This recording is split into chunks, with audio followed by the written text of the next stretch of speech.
天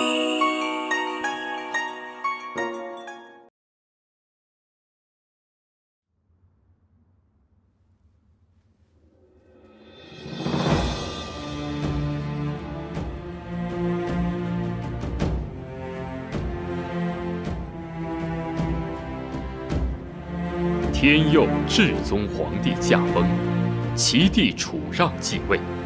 不久之后，至宗次女九龄公主奉旨下嫁武德司统领陆云奇。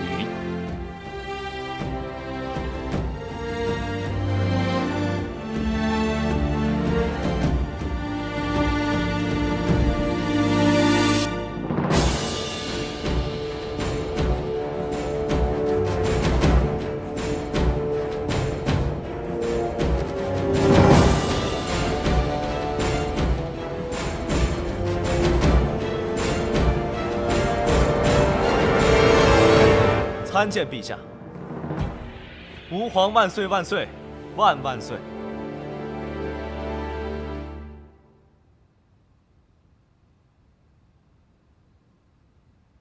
九龄莫不是有何委屈啊？如此吉日，你这是怎么了？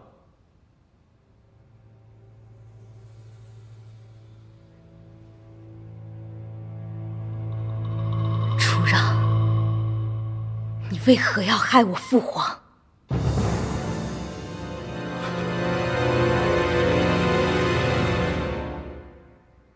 何出此言呢？我已经查明了真相，我父皇驾崩是因为惨遭你的毒手，手足相见，你真的好很多。太医院早有定论，皇兄归天乃是旧疾复发，你莫不是听到什么流言了？我父皇驾崩当日，你是不是去过御书房？你走了之后，我父皇他是不是因为旧疾复发不治归天？可是他的脖子上为什么会有相公的勒痕？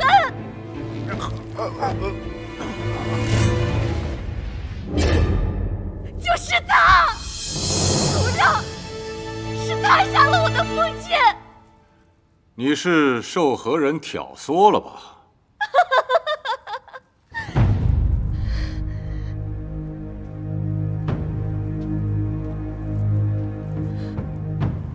你，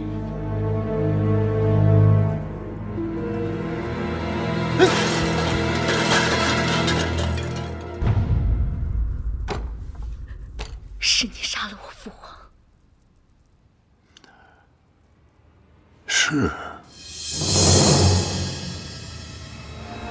你要如何呀？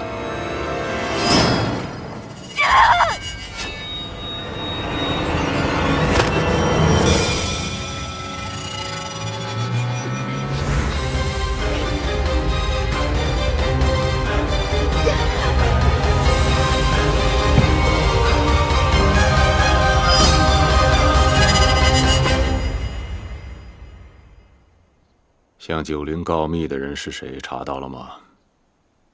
九龄怎么样了？禀陛下，动了大刑，可他就是不肯招供。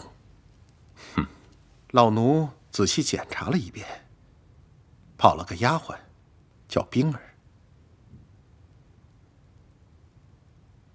你说这个九龄该怎么处置啊？这个，陛下心里一定早有决断。老奴只是担心，这个楚九龄有个姐姐和弟弟，他们三人会不会共同参与了此事啊？不会，他们姐弟三个里头，九龄最是单纯，这九荣尚未成年呢。只有这个九龄，冰雪聪明，心思缜密，最得我那个皇兄的宠爱。老奴斗胆，既是冰雪聪明，那为何还会赐嫁？他若赐嫁成功了，自是了却了他的心愿；如若不成，他那是求死。他死了，朕估计舆论也就自然不能拿九黎九荣怎么样。你看看，这个孩子简单吗？啊？他可是太不简单了。朕让陆云奇娶她，就是为了以防万一。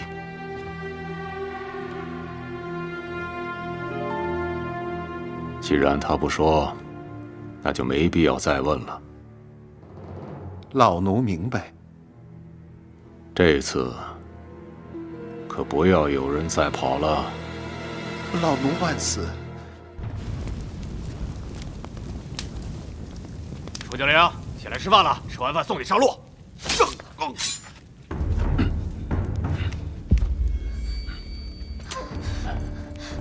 父亲，外面狱卒迷晕了，咱们得快。好。九龄，九龄，九龄，他们怎么把你伤成这样？暂无生命危险，赶快离开这儿。好。走，快走！大人，属下今天当值时亲耳听到，陛下要杀九龄公主。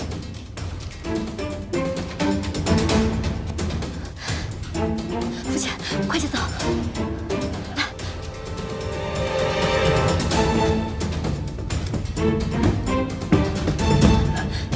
这边。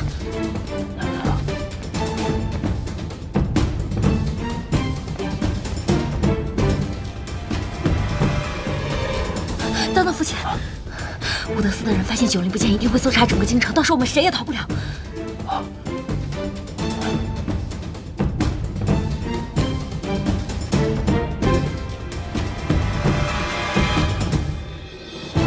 真真不孝，来世再做您的女儿。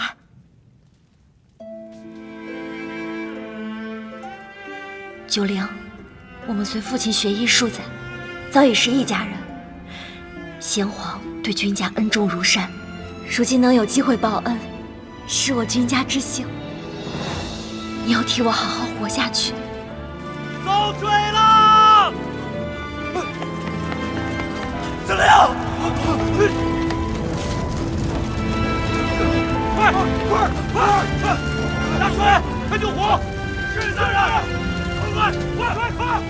快点！快救火！快点！小梁！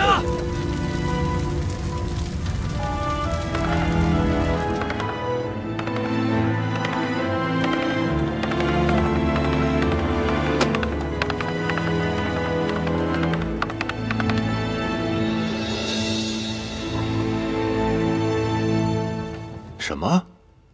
九龄葬身大火？臣赶到的时候，已经来迟一步。那关押之处如何会走了水啊？是臣失职，臣一时不察，就让公主纵火自焚。自焚？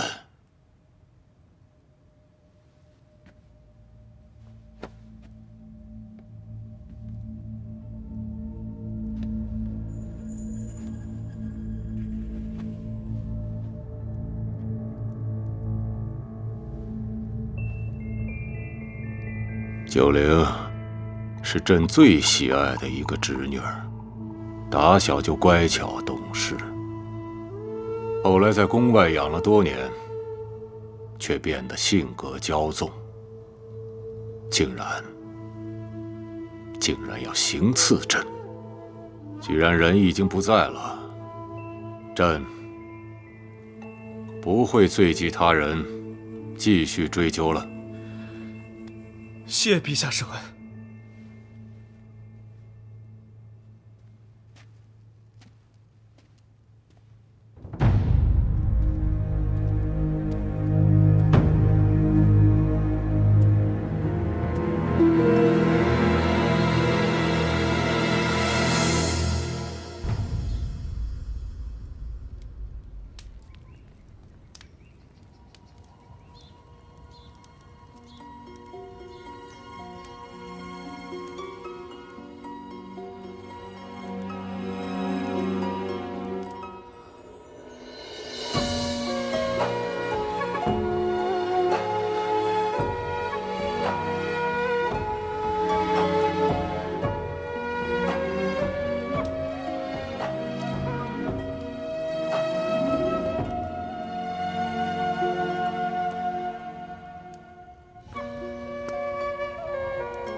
九灵，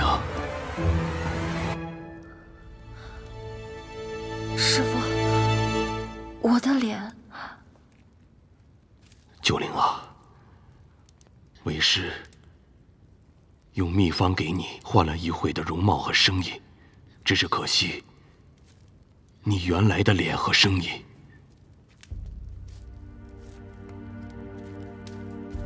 师父，珍珍呢？珍珍她已经走了。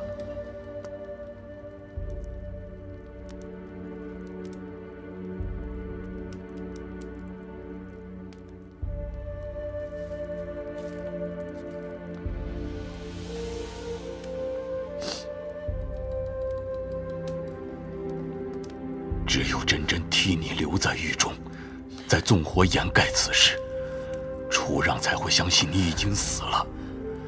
你秘密在我身边学医的这些年，也是我和珍珍最快乐的几年。先皇对我有恩如天，你落难了，我和珍珍岂会袖手旁观？九灵，我们君家是自愿报恩的。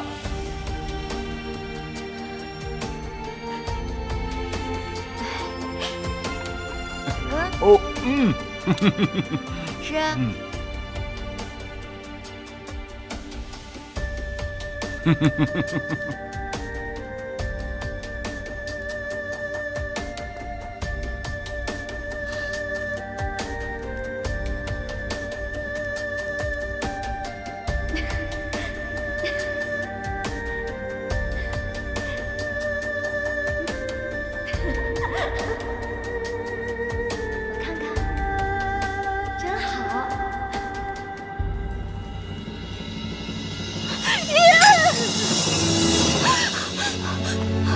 我要去找珍珍，我要去找珍珍。九灵，你让我去找珍珍。九灵，你要好好活着，不要辜负珍珍的一片心意啊！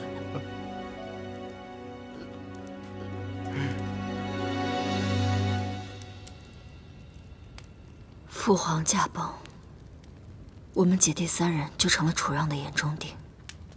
我答应嫁给陆云奇，也是为了让他放下戒心。就算我入宫行刺失败，他也不会再对他们动手。九黎公主和怀王殿下确实暂无生命之忧。事到如今，将你的容貌变成珍珍的样子，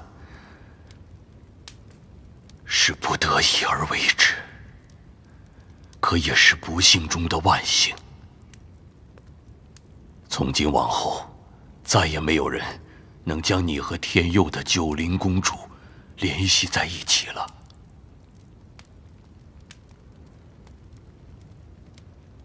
师父有所不知，父皇的贴身侍女曾经告诉我，父皇是惨死在楚让手中。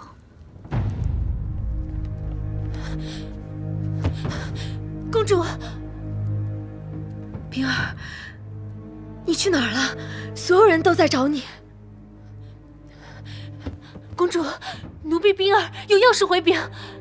先皇骤然驾崩前，陛下曾带着陆统领秘密入宫，而且与先皇发生过口角，争执得很厉害。争执？他们因何事而争执？奴婢不知争执原因，但我亲眼看见先皇驾崩后脖子上有勒痕，绝不是太医所言旧疾复发。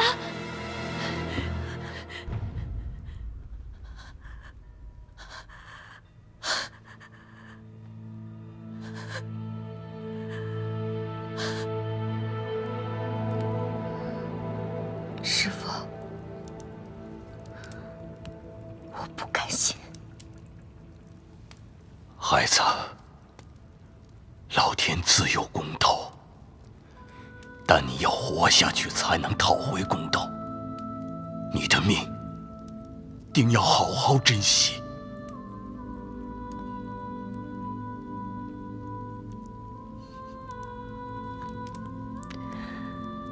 活着。对，活着。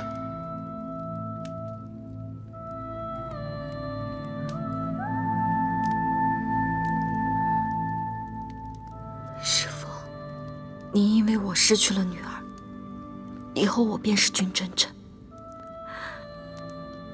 我要替真真坚强地活下去。好，只有活着，才能讨回公道。好孩子。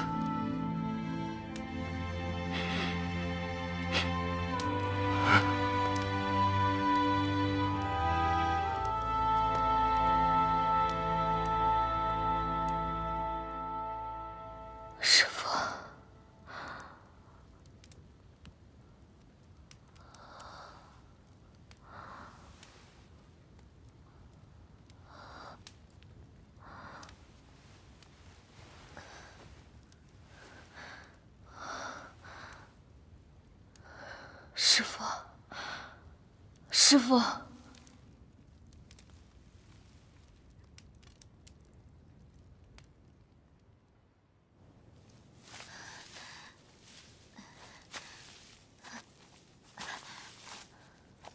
师父。师父，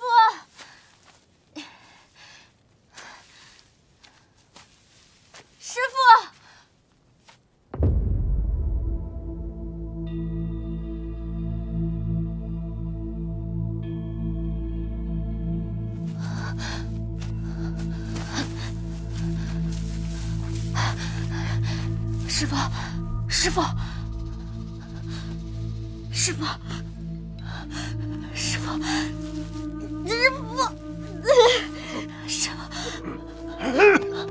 师父，你醒了！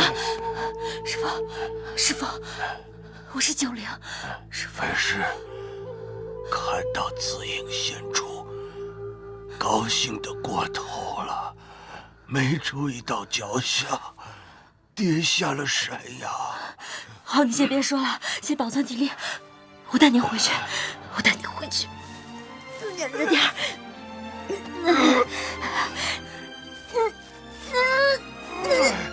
九灵，师父，没用的，没用的。来人！九灵，来人！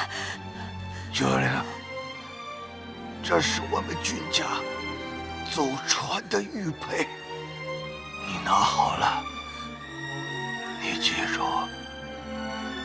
以后你不再是楚九灵，你就是君真真。我不，我谁也不是，我只要师父活着，你听到了吗？师父，如今有件事必须交代于你。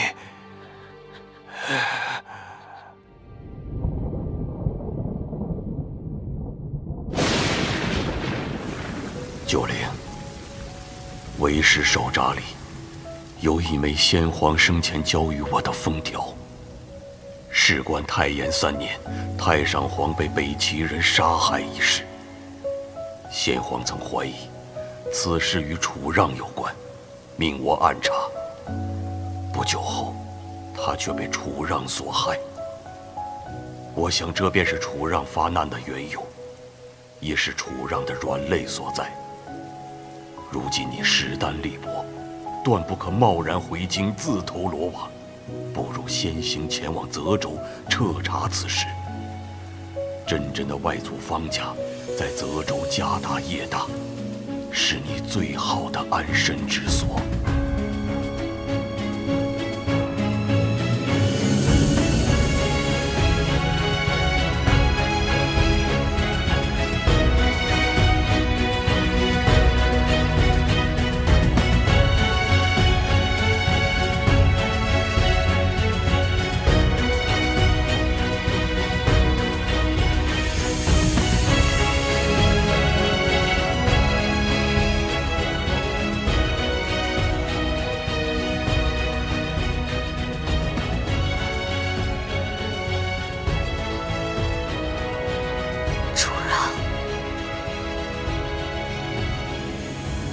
切我一定会替父皇讨回来，让真相大白于天下。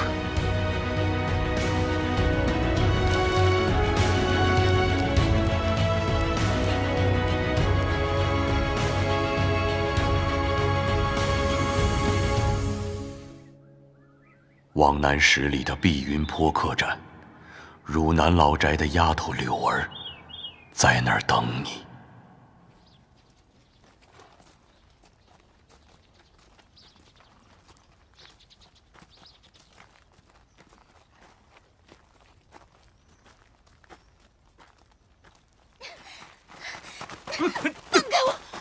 光天化日的，你们要干什么？干什么？卖了你给我抵房钱。嘿，还有没有王法了？我要去官府告你们！你骗吃骗喝1个月，还要告我？谁骗你了？我们家老爷小姐肯定会来的。要不是我钱袋被偷了，谁会欠你们房钱啊？对，编，你接着编，我听了多少遍了都。你家老爷小姐什么汝南君家华佗在世，让你在这里等他们。开始就不该相信你，你个乡巴佬！我们家老爷就是神医在世，就是让我在这儿等，他们肯定会来的。他欠多少钱，我还。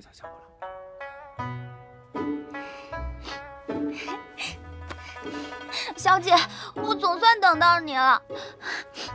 这么多年没见，你长得越发的好看了。从老宅跟出来的那些人都不愿意等了，他们抢了我的钱袋跑了。现在好了，我跟你在一起，就没有人能欺负我们了。柳儿不哭，你这些日子辛苦了。我接下来要去投奔外祖方家，如果你愿意，可以和我一起。愿意的，愿意的。小姐去哪儿我就去哪儿。只是那方家是商户之家，我怕您去了泽州之后会觉得委屈。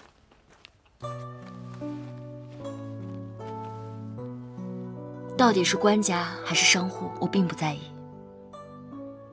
因为什么身份都不重要。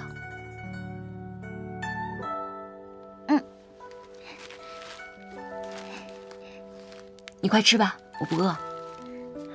多吃点儿，吃完我们动身去泽州。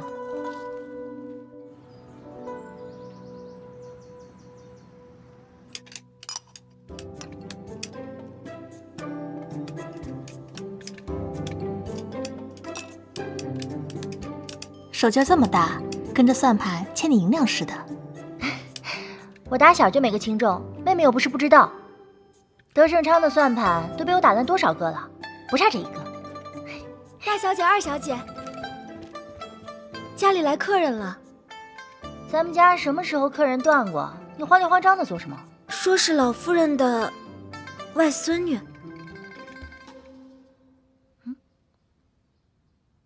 祖母什么时候有个外孙女了？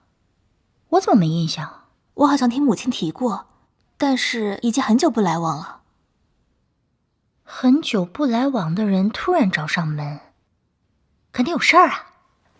走，看看去。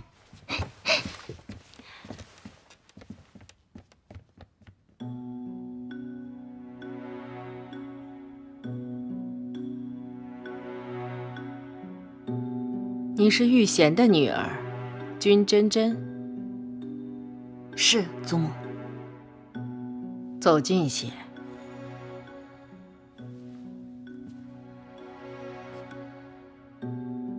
你长得并不像玉贤，兴许像你的父亲。玉贤出嫁到汝南，便再没有回来。玉贤走了这么多年，消息传来的真真假假，分不清楚。你母亲是怎么亡故的？母亲走的那年我才3岁，她是不幸感染了风寒，治了大半年也没好。没熬过那年冬天便走了。祖母啊，姑母的事儿咱们都不知晓啊，她这空口无凭的，怎么能认定她就是君家的孩子啊？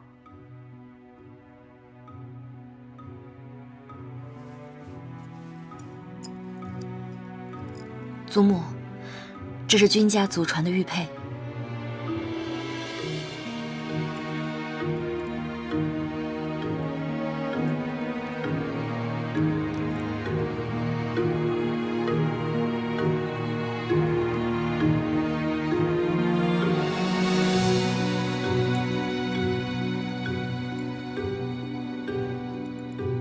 珍珍，不是舅母苛责，你也说了这是君家的玉佩，你还有没有别的物件？比如你母亲的东西，或是汝南的文书之类的？切，果然，又是一个来方家混银子的。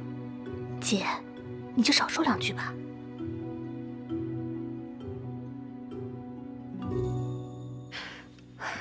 母亲，不如这样吧，先让珍珍住下，我们再差人去汝南打听，假的真不了，真的也假不了。若是这样对峙下去，怕是会寒了孩子的心啊。那就先住下吧。锦绣，你派人到西阁的院子打扫打扫，你们大家也都下去吧，我再跟他聊聊。是。玉贤离家的时候什么都没带，就带了一个镯子，那是我传给他的，他很喜欢这个镯子。出嫁前他经常开玩笑说要把这镯子留给他孩子。这镯子他留给你了吗？母亲走的时候，父亲难过不已。那只镯子给母亲陪葬了。你还记得那是一个什么镯子吗？老夫人的首饰多为翡翠，想必她是偏爱翡翠的。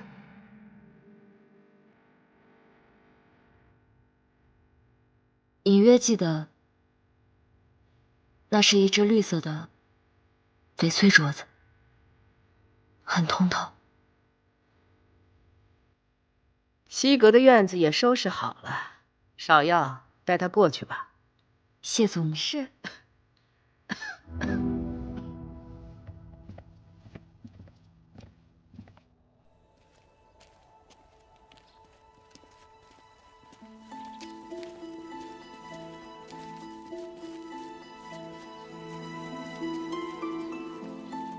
方才不过是落脚方家的第1关罢了，但要想在这里真正立足，并非易事。眼下我必须寻找时机，赢得方家人的信任。珍珍，愿你在天之灵保佑我，尽快查清泽州隐秘。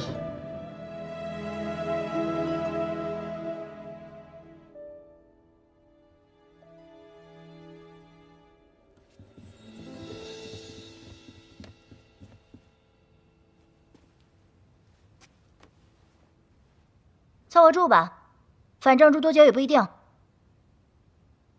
珍珍，姐姐就是这样的性格，你千万别往心里去。什么珍珍啊？等确定了身份再说。你现在可别乱人亲强。走走，给脸不要脸。柳儿，你说什么？你再给我说一遍。你好了，柳儿，别再说了。小姐喊她一声姐姐，自己偷着乐就是了。谁愿意认你们这门亲戚？好没规矩啊！有什么样的主子，就有什么样的丫鬟。谁没规矩啊？有些人就得骂，好好说话。你说什么？好了，姐，柳儿，别再说了。姐，咱们先回去吧。姐姐默契是真正教导无方。我们先走了，走吧。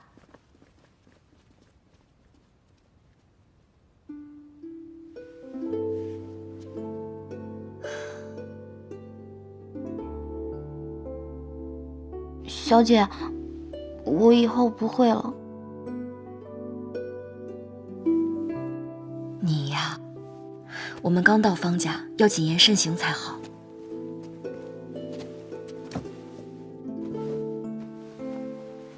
有些人呢，说话难听，不见得不是好心；有些人说话好听啊，也不代表他没有坏心。什么难听好心？好心又不分，小姐，你把我给绕晕了。你渴了吧？我给你找杯水喝。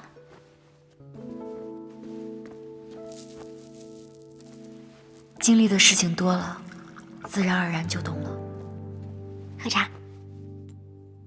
哦，对了，老爷在信里交代，我从汝南老宅带回来一样东西，他说非得要亲手交给你。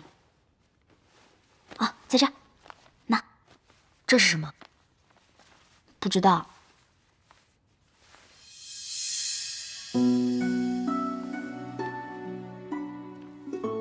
这写的什么呀？如此重要。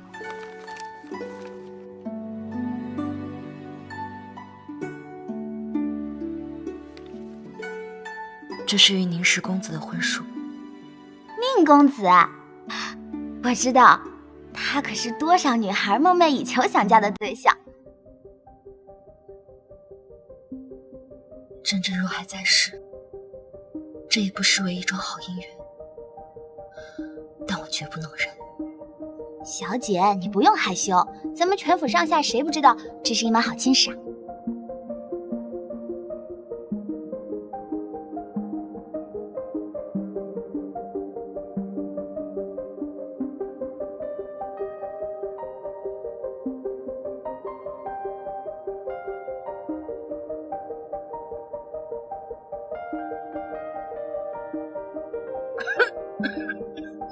祖母，今天厨房做的这道菜不错，您多吃点。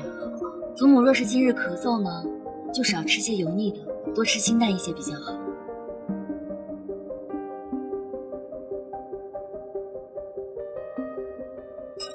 君真真，你故意挤兑我是不是？姐姐误会了，我也只是看到了，就随口说了一句。我们君家祖上开医馆的，小姐是懂医才说的。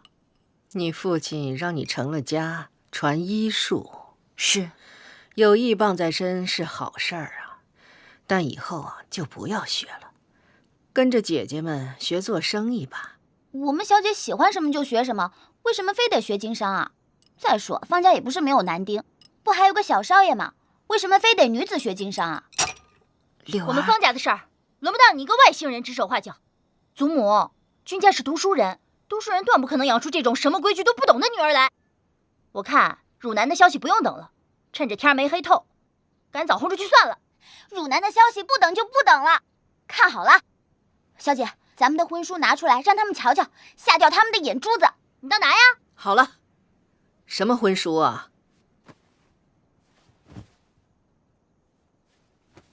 你倒是拿呀！怎么，人是冒牌的，婚书也是冒牌的？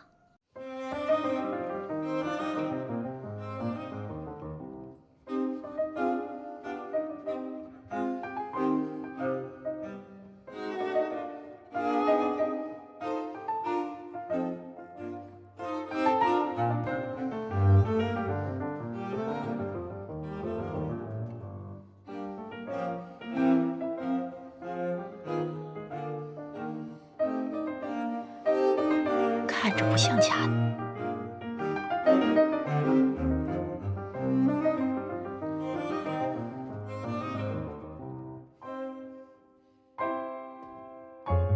你跟宁家定了亲？是。早就该把婚书拿出来，免得让家人误会。家中变故不如从前，这婚约也是以前定下的，不知现在还作不作数，算不得什么证据吧？你也太小看宁家了。宁十公子素有清贵美誉，做人有信。既然是双方长辈定下的婚约，人走了，婚约还在。改日我带你到他家走动走动，认识认识。祖母，不用这么快吧？就这么定了，吃饭吧。珍珍，你尝尝这糟煎白鱼，是泽州的特色菜，在别的地方尝不到的。谢谢祖母。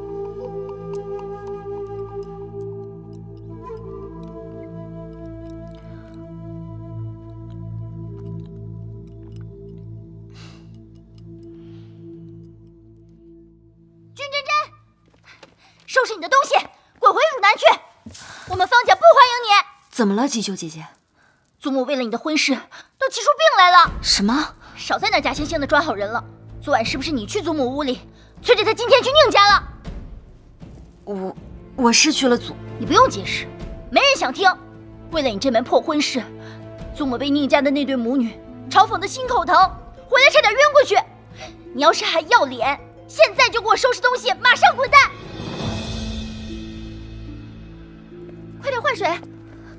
你别进去，你还想把祖母气成什么样啊？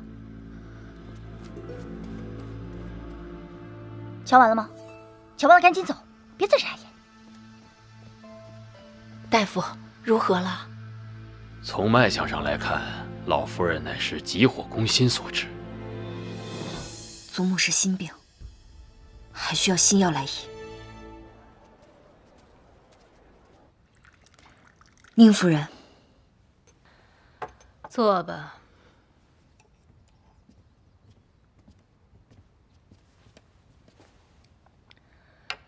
你们家老太君上午已经来过了，你来可还是为了此事啊？正是。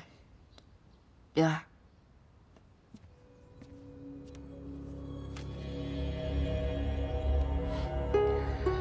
这婚书不是我不认，只是我们家老太爷从来就没有提过这件事情。再说了，老太爷已经驾鹤西去，就凭你的一面之词，我很难相信。您不知道，不代表他没有。这婚书上明明白白有着老太爷的签字，这总错不了吧？结亲是结亲，可不是结仇啊。有的时候做事可不能只凭手段。你纵然一时如愿了，可是你难过的是一辈子。既然如此，那宁夫人打算怎么拿回这封婚书，让我退了这门亲事呢？君小姐，我已经说过了，我们家老太爷从来没提过这事，救命之恩也没提过。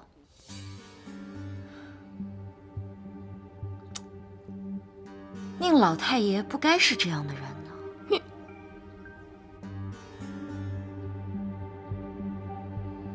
我听闻你们家在这个地方是祖传行医的，想必救过的人不计其数吧？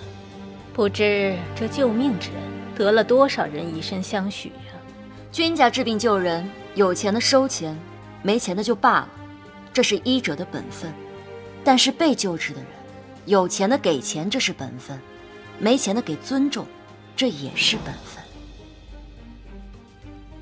是，该给钱的给钱，该收钱的收钱。可是人家子女的婚姻大事，可不是你要挟的筹码，这可是一个人一辈子的命。可宁老太爷没给钱。你胡说！我祖父才不是这样的人。哎，当初宁老太爷说回家拿钱，但是我祖父再三不肯。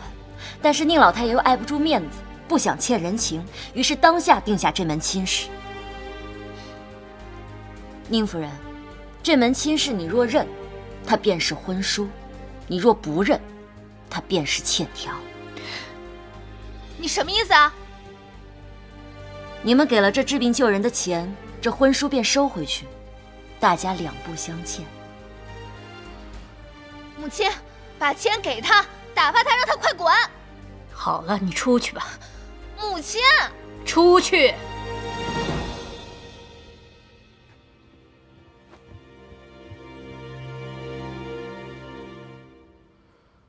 君小姐是不是觉得很委屈啊？宁夫人也觉得很委屈吧？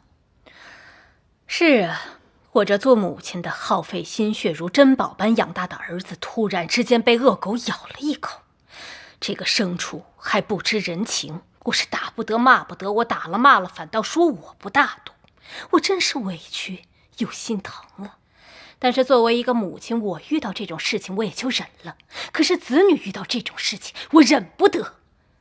君小姐，这桩婚事对你来说是一跃龙门得富贵人生，我们宁家乐善好施，可是扶持你的命运这件事情，我是觉得委屈又恶心。宁夫人，乐善好施也是君家祖传的本分，不管是路边的乞丐还是上门的灾民，我们从来都是治病救人，不图回报。当初宁老太爷要是说一句没钱就罢了，可是定下这婚书，如今给我们置于恶人之地，我们也觉得既委屈又恶心。有些事是会变的，但有些事是不会变的，比如说人的命。有的人生下来就是个贱命，不是攀上别人就能变成富贵命的。我记得宁家当初第一个功名也是买的吧？你怎么知道？花钱买通了上上下下，攀上了辅学大人，对吗？宁夫人不必慌张，我不会去传播你们的发家史。只是我想告诉你，这世间很多事确实可以花钱办到。当初宁家花钱买下功名，摆脱了这贱民之命，那如今花钱买下这婚书，摆脱贱民之命，不是一个道理？况且2000两足矣。君小姐算得够清楚啊！夫人谬赞了，这生意合算。去，拿2000两来。慢着，2000两是刚才的价，现在变了，5000两。